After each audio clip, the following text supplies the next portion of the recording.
Suspense. Autolite and its 96,000 dealers present radio's famous couple, Ozzie and Harriet Nelson, in Mr. Diogenes, a suspense play produced and edited by William Spear. Well, here's a letter from Hap, still on vacation. Let me read this. Dear Harlow. Dear Harlow, this is the life. He must mean double life with those thrifty wide-gap Autolite resistor spark plugs that give you double the life as compared to ordinary spark plugs under equal service conditions. I've been saving up my voice to tell you. Saving? He knows that only wide-gap Autolite resistor spark plugs can give him greater gas savings. That I feel like singing. And with Autolite resistor spark plugs, his car engine idles as easily as a song. Home, home on the range. Ohm is right, and that exclusive built-in 10,000 ohm Autolite resistor found only in Autolite resistor spark plugs permits a wide spark gap that makes smoother performance, double life, and greater gas savings possible. So next time you visit your service station, ask your dealer to install a set of the new Autolite resistor spark plugs in your car. And remember, you're always right with Autolite. And now, with Mr. Diogenes and the performance of Ozzie and Harriet Nelson, Autolite hopes once again to keep you in suspense.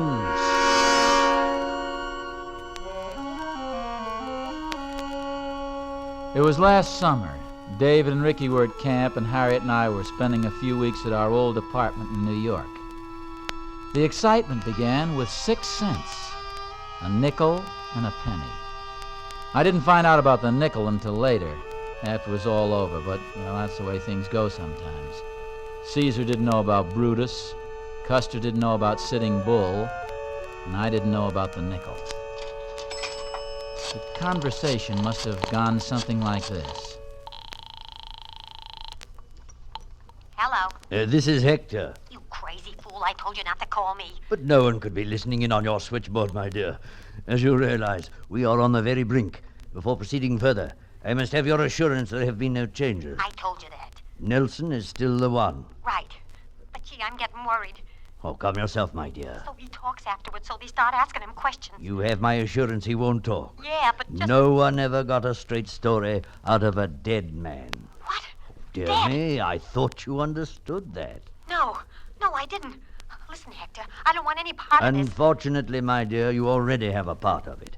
Nelson is down the street in a tobacco shop at this very moment. We'll be good friends inside of 10 minutes. Goodbye.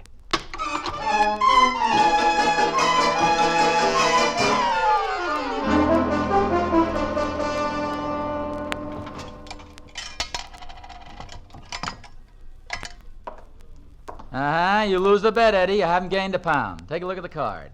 Oz, are you sure you had both feet on the scale? You mean you're questioning my word, the word of an Eagle Scout Emeritus? Eagle Scout. Troop 3, Ridgefield Park, New Jersey. Scout's honor, see? Both feet on the scale. Now, as I recall, the bet was 2 bits against a can of pipe tobacco. I'll take Gold Nugget. No dice. All out of Gold Nugget ever since they started that crazy radio program of theirs. Let's see. How about some of this? What's the matter? See, that's a funny one. Look, I'll refund your penny. No, the card here. Hey, look at my fortune. Today will be the most memorable day of your life. So what? So it's memorable. Today's our anniversary, you know. Yeah? Oh, it's just a coincidence. Sure. Did you ever see a card like this before, Eddie? Oz, every time a guy gets weighed, I don't run right quick and peek over his shoulder. No, but the wording is so peculiar. The most memorable day of your life. Now, that's a pretty broad statement for a scale company to make. Tell you what. If it turns out a bust, come back tomorrow and we'll dope out a nasty letter to the scale people. Well, okay, Eddie. Thanks for the tobacco. Forget it. So long, Oz. So long. Most memorable day of your life. Oh. Kind of strange at that. Most memorable day of... I'm sorry. I was just thinking of it. Sir. My fault entirely. In a hurry, didn't look where I was going. Forgive me, please. My fault entirely. Should have looked where I was going. Sorry. Hey, wait a minute. You dropped your wallet. Hey, mister. Hey, just a minute, will you? Oh. Here, you dropped your wallet. Wallet? Oh, yes, I know. It's lucky I caught up with you. I'm quite aware I dropped my wallet, young man. Thank you so much. You mean you make a hobby of dropping wallets? You hit the nail on the head, sir. This is a red-letter day on my calendar. The most memorable day of my life. Oh, well, it was... What did you say? The most memorable day of my life, Mr. Nelson. Ozzie Nelson. Mr. Nelson. Allow me to introduce myself, sir. My name is Diogenes. Diogenes? Hector Diogenes. I seek the honest man. Oh, well, that's very interesting, Mr. Diogenes. The wallet, you see, is full of stage money. I have dropped it at the feet of 1,000 candidates, just as I did a moment ago. Allow me to congratulate you, Mr. Nelson. You are the first to pick it up and return it to me unhesitatingly. Oh, tell me, do you plan to be home tonight? Well, as a matter of fact, no. It's our anniversary, and Mrs. Nelson and I plan to celebrate. Oh, dear. Too bad, too bad. You'll simply have to change your plans. There's no other way. I beg your pardon? I admit, sir, my methods may seem a bit eccentric, but this I permit myself. With $5 million, a man may allow himself the luxury of eccentricity. My goal, my target, has never changed from the first. To discover the honest man, then to indoctrinate him with the wisdom of my ancient namesake, Diogenes the Cynic. Well, that hurdle passed, my fortune, my resources, everything are at his disposal.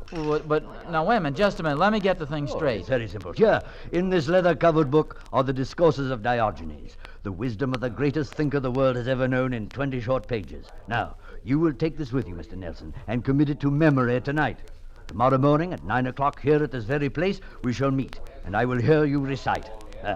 Now, time is of the essence, sir. Spend it well, spend it gloriously tonight at the feet of Diogenes the Cynic. Your fortune, your future, nay, the world itself, are within your grasp. And now, good day, sir. Well, wait now. No, just a minute. Good day Mr. and Godspeed. Good day.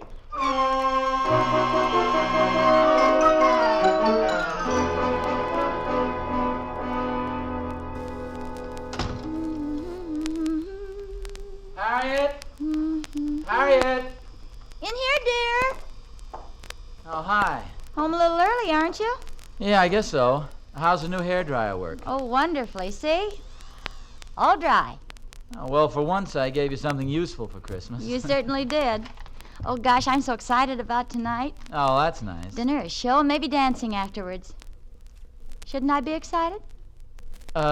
Harriet, that brings up a very touchy problem. Oh? A strange thing happened to me today.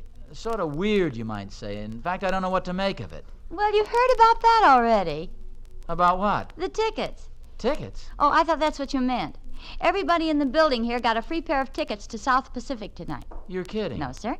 They were stuck under all the front doors. No note or explanation, just a pair of tickets in a plain white envelope. South Pacific? Holy small. They're worth a small fortune, you know. How come? Nobody knows. Well, but a thing like that just doesn't happen. There must be a reason. You say everybody got them? Well, not quite. 12 apartments, 11 envelopes. 3 guesses who missed out. Us? Uh-huh. But I took it gracefully.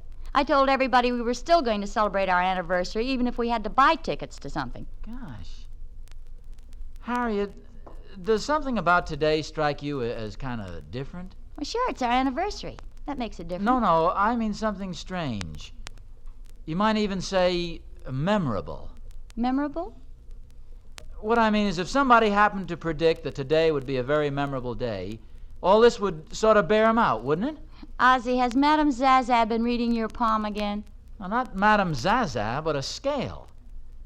On my way to work this morning, I got on the scale at Eddie's. Oh, I'll get it, dear.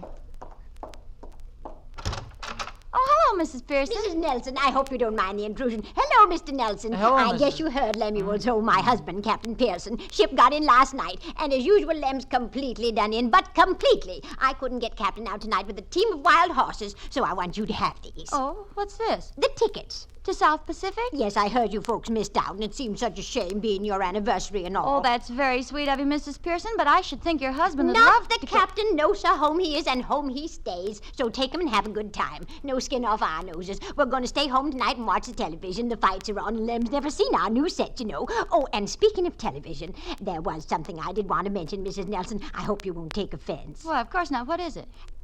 It's that thing over there on the table. The hairdryer? Uh-huh. It's strange, but every time you turn it on, we get buzzing on our television. I was hoping while Captain's home you could use it daytimes instead of nighttimes. Why, of course. I wish you'd told me before. Oh, I don't mind for myself, but now with Lem home. Oh, I'll remember, Mrs. Pearson, and thanks for the ticket. Oh, sure, it's nothing at all. That's what neighbors are for, you know. Have a good time now and happy anniversary. Oh, thank you, and good night, Good Mrs. night. Pearson. Good night. Oh, boy, that was a 7-day blow. I know, but she is sweet. Isn't it wonderful, dear? Now we can go after all. Harriet, before we go any further, I'm going to have to ask your full cooperation. That sounds like a speech. It is, a short one. To state it as baldly as possible, I don't know whether we ought to go out and celebrate or stay home and study Greek. Harriet, Say it again. Slower. I said we have one of two alternatives. To go out to South Pacific or stay home and study Greek. Now that I hear, I realize it calls for a short explanation. See, while I was at the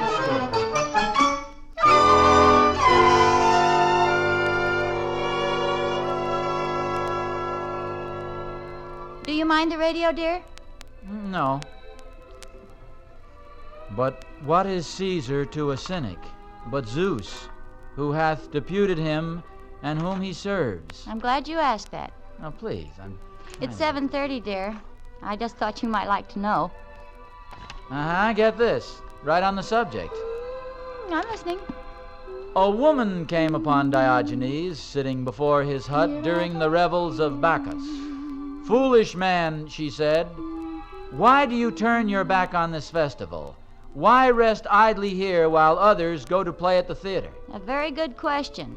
What did Diogenes say? And the man answered simply, "Woman, I am Diogenes, the cynic." He was cheating. He didn't answer the question at all. Well, what do we do? I think it's a practical joke. No, not necessarily. Nothing unusual about a loony millionaire, you know. I read about a woman who left $6 million to a cat. It's a gamble. If we go out tonight and he shows up tomorrow, we lose a fortune. On the other hand, if I stay home with Diogenes, I'll lose it anyway. I couldn't memorize this thing for $10 million. Where's your coat? I'm in it. Here's your hat. You're always ahead of me. Here it is, the show you've been waiting for, the Gold Nugget Gold Rush. Get the radio, will you, dear? Yes, folks, here it is, the show that just loves to give money away. No refrigerators, no mink coats, no... We can grab a taxi down by the drugstore. Did you lock the back door? Yep. Say, maybe we better go down the stairs. It's quicker. All right. Hey, look, the elevator's coming up. Well, that's funny. I thought everybody was out to the show tonight. Well, maybe it's the Pearsons. No, they're on the first floor, right next to the lobby. Well, look who's here, for heaven's sakes. Good evening, Mr. Nelson. Harriet, this is Mr. Diogenes, the man I was telling you about. How do you do? And may I present my assistant, Mr. Mordecai Moran. How do you do? We decided to go out after all, Mr. Diogenes. I sort of skimmed through the book and, well, frankly, I could never get it down pat by tomorrow morning. Ozzie always was slow to memorize. Yeah. I have to write things down. That's right. But, Mr. Nelson, I thought I made that amply clear. You simply have to change your plans. Well, I'm afraid it's too late for that. See, my wife has been very anxious to see the show. You know, it's... He's stumped, boss. He don't get it. Does this help any, pal? Mordecai, for the moment you may put away the gun. Is this part of the joke, Ozzie? Well, I hope so. On the contrary, Mr. Nelson, this is most assuredly not a joke. I must warn you not to cry out or create a disturbance. If you are so rash as to do so, Mordecai knows he is free to use his gun with impunity. Yeah, impunity. Now, get in there now.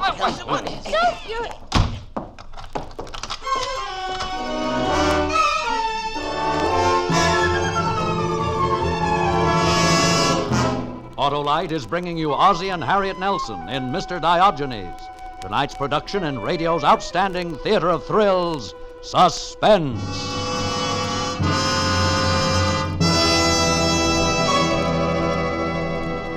Now, let's see what else Hap has to say in his letter. Yesterday, I visited the Grand Canyon. What a wide, gap. Ah, good old Hap. All he can think of is the extra wide gap of Autolite resistor spark plugs that give you smoother engine performance on leaner gas mixtures, actually save you gas. Sometimes I think of you back there telling folks about Autolite resistor spark plugs. Ah, he's on the beam all right, because only Autolite resistor spark plugs can give you greater gas savings, smoother performance, and double spark plug life. And don't forget those Autolite Bullseye sealed beam headlights. Don't worry, I won't, because Autolite Bullseye sealed beam headlights are the new safe headlights guaranteed to give light even when the lens is cracked or broken. Harlow, you remember everything. So, friends, see your Autolite dealer tomorrow and get a set of wide-gap Autolite resistor spark plugs for your car. Then, wherever you travel, whatever you drive, you're always right with Autolite.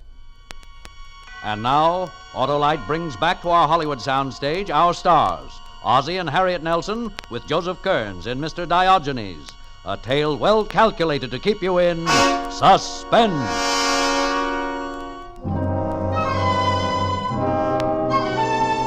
It took a little while to get rid of the notion that Mr. Diogenes was pulling a practical joke.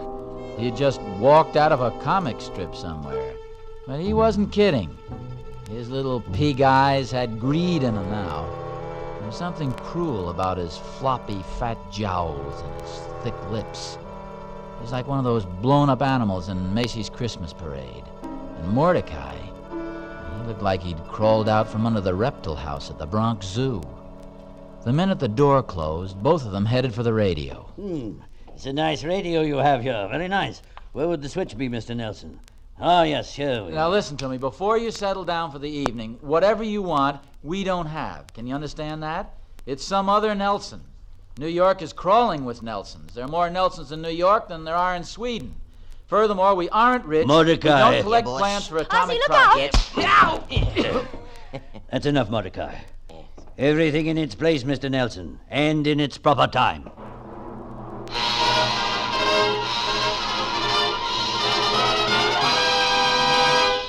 Now, here it is, everybody, the Gold Nugget Gold Rush. Week number 16 of the you Gold all right, Good Ozzie? Nugget Gold Rush Yeah. Bonanza. Quiet, Get this, please. now stands as the biggest prize ever offered on any giveaway program anywhere. Tonight, after 16 weeks, nobody has yet identified poor Mr. Hackaway, the man who smokes the wrong kind of pipe tobacco. And our Gold Nugget Gold Rush Bonanza jackpot stands at the all-time high of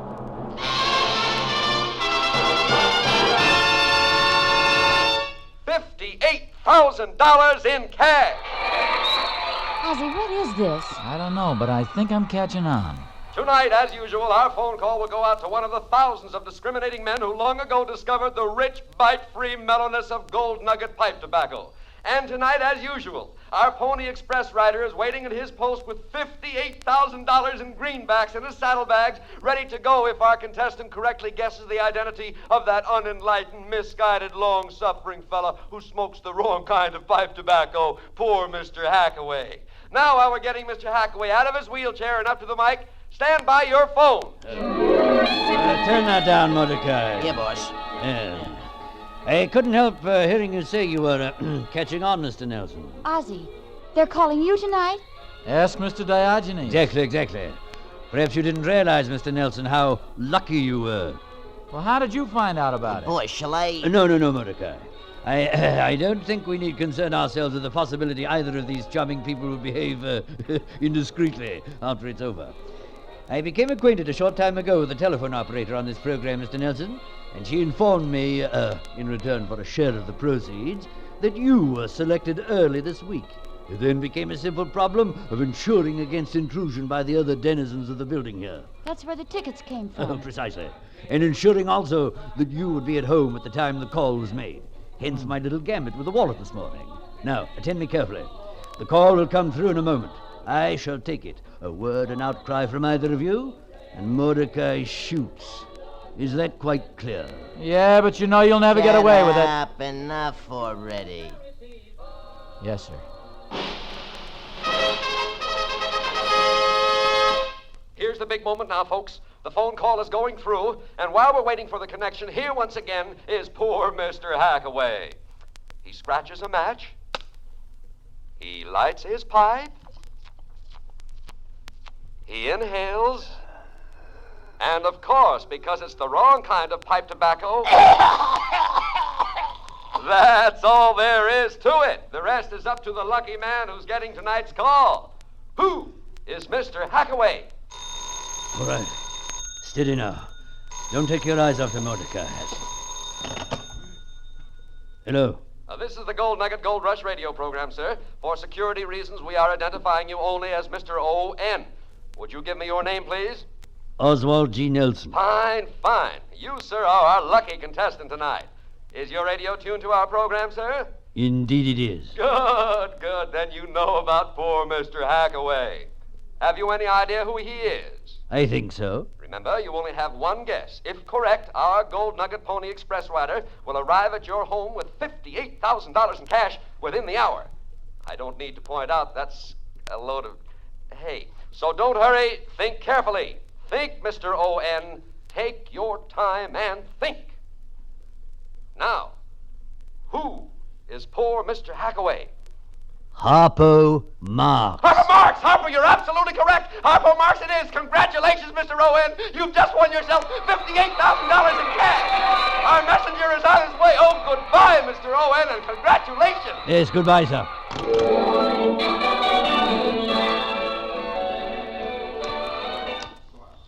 All right, what happens now? Mrs. Nelson and I shall remain here to receive the messenger. You will retire to the rear with Mordecai. All right, quickly now. Take him in back. Well, he shoved me in the bedroom closet and locked the door. And I heard his steps fade off a little, probably to the bed across the room. A string hit me on the nose, and I remembered the light in the closet. It was 8:15. The messenger'd be here in a half hour, maybe less. After that, I didn't want to think about after that, so I tried to fix my mind on something else. And that's when my eye lit on something lying next to a hat box in Harriet's side of the closet. It was a new hairdryer. For some reason or other, this made me think of Captain and Mrs. Pearson.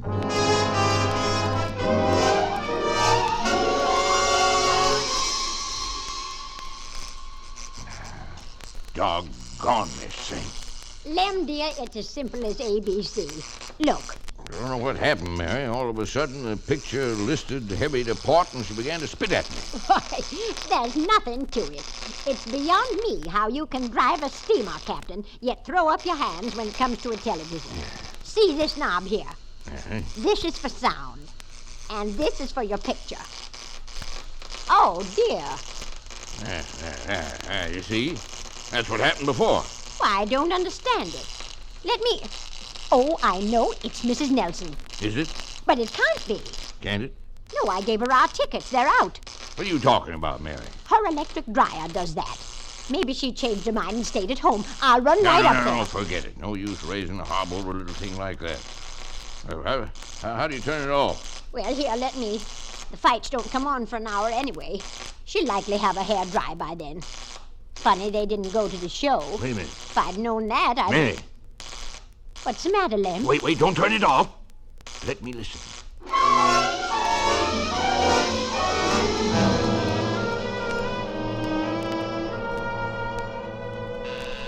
Ah, there's the messenger. Now remember, Mrs. Nelson, not a sign, not a move. Go ahead.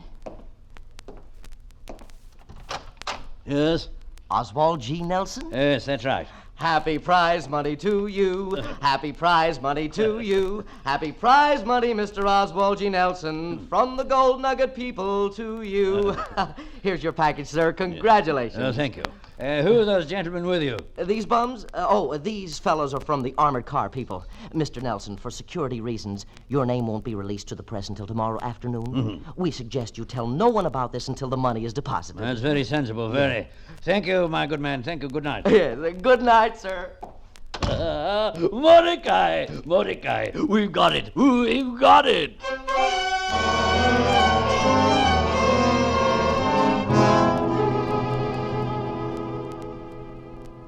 Ozzie, hold my hand, will you? Sure. Shut up. Mordecai, you bring the car around as quickly as possible, understand? Yes, sir.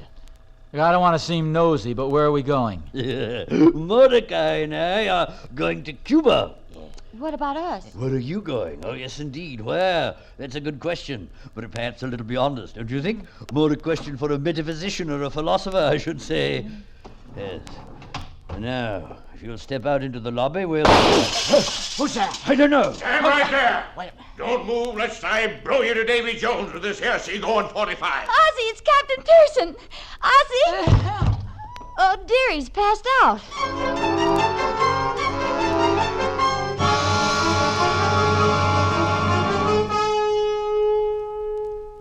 My stars, Mrs. Nelson, you certainly lived a lifetime in the last hour. That clever husband of yours making a Morse code SOS with that hair dryer. I get the shakes when I think how close we come to turning the television off. Me too.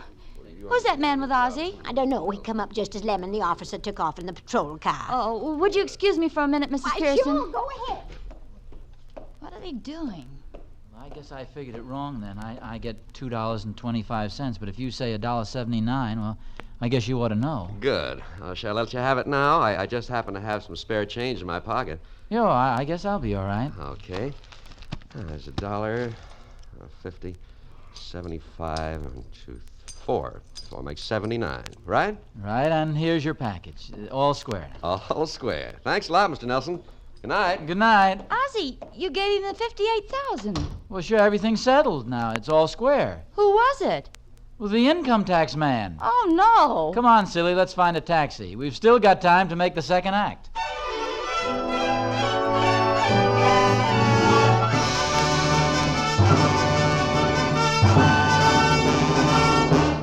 Suspense, presented by Autolite. Tonight's stars, Ozzie and Harriet Nelson, with Joseph Kearns playing Mr. Diogenes. Ozzie, I've been hearing you and Harriet on your H.J. Hines program, The Adventures of Ozzie and Harriet. Oh, thanks. And we've been listening to Suspense regularly. You want to quit while you're even, Harlow? No. I want to tell you about Autolite resistor spark plugs. Look out, Ozzie. The man's trying to sell you something. Oh, no, Harriet. Autolite resistor spark plugs sell themselves. Really? Oh, then what do they need you for, Harlow, old boy? Yes, you're talking yourself out of a job. Maybe I should have quit while I was even. Oh, come on, Harlow. Now, we want you to keep on working. What else is there to tell about your Autolite resistor spark plug? Well, just this, Ozzie. They're one of more than 400 products made by Autolite for cars, trucks, planes, and boats in 28 plants, coast to coast. And these Autolite products include complete electrical systems, used as original equipment in many makes of America's finest cars: batteries, spark plugs, generators, coils, distributors, starting motors, and bullseye sealed beam headlights. All engineered to fit together perfectly, work together perfectly, because they're a perfect team. So, friends, don't accept electrical parts supposed to be as good. Ask for and insist on Autolite, original factory parts at your neighborhood service station, car dealer, garage, or repair shop. Remember, you're always right with Autolite.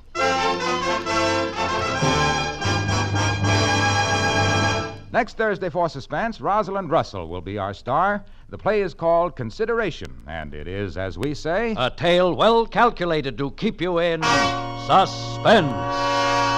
Tonight's suspense play was produced and edited by William Spear and directed by Norman MacDonald. Music for Suspense is composed by Lucien Moraweck and conducted by Lud Gluskin. Mr. Diogenes is an original play for radio by Harold Swanton. In the coming weeks, you will hear such stars as Kirk Douglas, Marlena Dietrich, and Richard Widmark. Don't forget, next Thursday, same time, Autolite will present Suspense, starring Rosalind Russell. You can buy Autolite resistor or regular spark plugs, Autolite stay-full batteries, Autolite electrical parts at your neighborhood Autolite dealers. Switch to Autolite. Good night. From Maine to California and in far-off overseas outposts, the USO flag is flying once again. Those of us back home can now be sure that the USO is taking good care of our sons and brothers and loved ones on active duty with America's armed forces. This is CBS, the Columbia Broadcasting System.